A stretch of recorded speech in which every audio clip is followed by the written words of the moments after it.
Di ibu kota Provinsi Bohol, Tagbilaran City, seorang pemuda menunjukkan bahwa seni tidak selalu membutuhkan kanvas mahal atau cat berkelas tinggi. Bagi John Melenio Jayo, yang berusia 25 tahun, alat-alat seninya justru bisa ditemukan di rumah dan pekarangan. Sebuah cutter takiam, sepasang gunting, dan daun-daun hijau besar dari pohon talas dan kelapa di sekitar rumahnya. Rekaman yang diambil pada hari Jumat menunjukkan sang seniman menggunakan teknik potong kertas untuk mengukir desain rumit dari daun-daun besar, menggantikan kertas tradisional.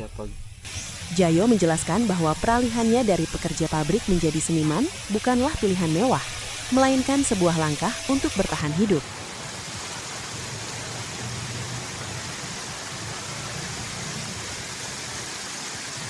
Kapag nagli-lift art ako, itong si Mingming, si Albi, lagi siyang nandito para mamasahiin ako.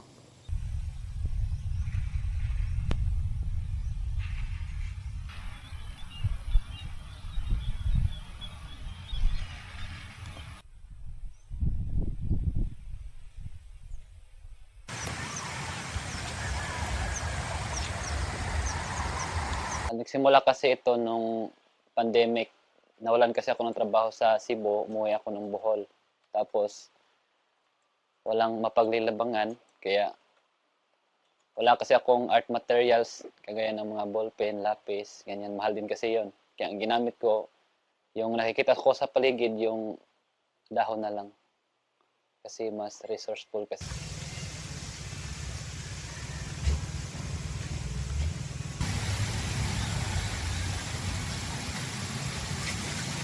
Akong mama kay kuan man kanang sana Diyos nun siya ba nya mo to naka-imagine ko nga to inspire pod sa mga pareha ni mama nga na.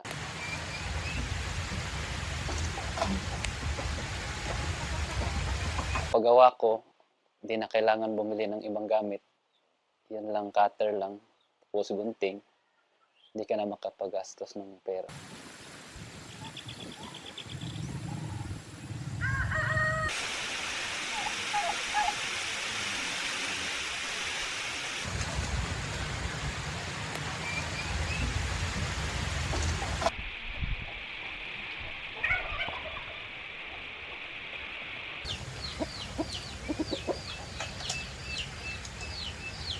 Sa isang araw, gumagawa ako ng 2 hanggang 3 beses, sir. Iba-iba yon, may yung sa badyang, sa dahon ng niyog.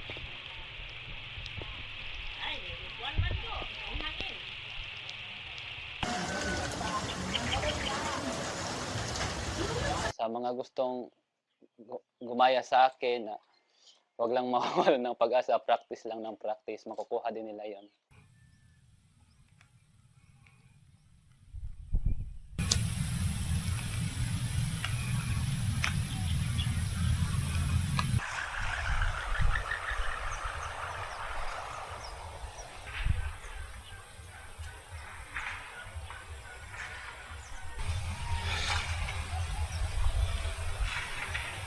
Jelajahi cara baru mendapatkan informasi. Download Metro TV Extend sekarang.